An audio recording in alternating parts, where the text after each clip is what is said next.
Assalamualaikum warahmatullahi taala wabarakatuh. Nama saya Natasha binti Musa S54328. Latar belakang organisasi. Encik Samsudin bin Muhammad Fauzi merupakan pengasas Kembara Resort iaitu Yang di-Pertua Persatuan Keselamatan Pengguna. Pengasas Encik Samsudin bin Muhammad Fauzi telah mengambil alih sepenuhnya pada tahun 2015. Maka dengan itu, penambahan dari segi struktur perhotelan berlaku. Program yang terlibat, saya berpeluang menyertai beberapa program selama saya di sini. Yang pertama, program Mata Fair di Kuala Lumpur. Program ini diadakan bagi mempromosikan aktiviti pelancongan yang memfokuskan dalam dan luar negara. Seterusnya, program The Roadshow yang berlangsung di Negeri Sembilan. Program ini merupakan program yang mengajak orang ramai mengenali lebih dekat berkaitan pelancongan di dalam negara. Dan akhir sekali, Carnival Beautiful Terengganu iaitu bertempat di Tasik Kenyai Terengganu. Carnival ini mengetengahkan pelbagai aktiviti seperti pameran agensi, jualan usahawan, permainan tradisional, mini expo pelancongan dan pelbagai lagi. Analisis SWOT. Yang pertama, dari segi kekuatan, staf yang berpengalaman dalam pekerjaan tersebut. Sebagai contoh, di Kembara Resort mempunyai staf yang berpengalaman selama 9 tahun bekerja di sini. Hubungan yang rapat antara majikan dan pekerja. Sebagai contoh, pengurus di sini sentiasa melakukan kerja-kerja di Kembara Resort bersama-sama pekerja yang lain tanpa memandang rendah terhadap pekerja bawahan. Yang kedua, kelemahan, iaitu kekurangan kaki tangan pekerja. Oleh itu, menyebabkan pekerja tidak dapat menyiapkan satu-satu kerja tersebut dalam masa yang ditetapkan.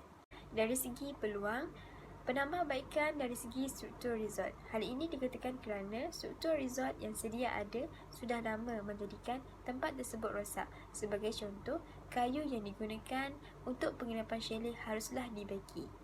Ancaman, iaitu persaingan. Hal ini dikatakan kerana di sekitar Kembara Resort terdapat beberapa hotel yang menawarkan perkhidmatan yang sama. Sebagai contoh, Sutra Beach Resort. Sistem yang perlu dipertingkatkan. Yang pertama, masalah yang berlaku adalah kerana sistem pengurusan yang tidak sistematik. Oleh itu, menyebabkan sistem pengurusan kerja menjadi tidak teratur. Bagi mengatasi masalah ini, seharusnya pihak resort mestilah mengambil berat tentang pengurusan pekerja mereka. Kekurangan kaki tangan pekerja. Sebab-sebab kekurangan pekerja kerana mereka sukar untuk mencari pekerja yang mampu atau berkeinginan dalam bekerja pada masa yang lama. Jika penambahan pekerja berlaku, maka pengurusan di sini akan berjalan dengan lancar dan tidak akan mengalami sebarang masalah. Sistem struktur yang tidak diperbaharui. Bagi mengatasi masalah ini, pihak organisasi mestilah peka terhadap penginapan dengan memberi kepuasan yang maksimum kepada pelanggan yang datang. Justru itu, hal ini sangat penting untuk mengekalkan reputasi resort itu sendiri.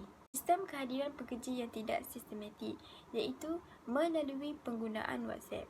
Cara yang betul bagi menangani masalah ini ialah dengan menggunakan kaedah yang baru dalam menanda kehadiran pekerja seperti melalui penggunaan kad. Seterusnya, kemahiran yang ingin dipelajari. Yang pertama ialah kemahiran berkomunikasi. Sebagai contoh, komunikasi di antara pengurus dan pekerja ketika mempunyai sesuatu urusan. Kedua adalah kemahiran bersosial. Kemahiran bersosial dapat menyesuaikan diri saya bergaul dengan orang ramai tanpa ada perasaan malu ataupun segan. Yang ketiga, kemahiran pengurusan. Oleh itu, saya memperolehi ilmu dalam kemahiran ini dengan menguruskan kerja secara sistematik dan teratur. Keempat, kemahiran menggunakan teknologi. Kemahiran ini memberi peluang kepada saya untuk belajar dalam menggunakan teknologi pada masa kini. Kemahiran dalam menyelesaikan masalah. Oleh itu, menjadikan setiap masalah yang berlaku adalah satu proses untuk saya belajar bagaimana cara untuk menguruskan masalah ini dengan lebih berkesan lagi. Skop bekerja. Yang pertama, berkomunikasi di antara pelanggan. Yang kedua, mengendalikan urusan pelanggan. Yang ketiga, mempelajari prosedur atau kaedah dalam pengurusan pembayaran. Yang keempat, melaksanakan fotokopi kad identiti pelanggan. Yang kelima, memberi layanan yang baik kepada pelanggan. Yang keenam, menyediakan sarapan pagi atau makan malam. Yang ketujuh, melakukan kerja-kerja mengemas bilik. Dan yang ke-8, mempelajari cara yang betul untuk penyesuaian keperluan di dalam bilik. Sekian, terima kasih.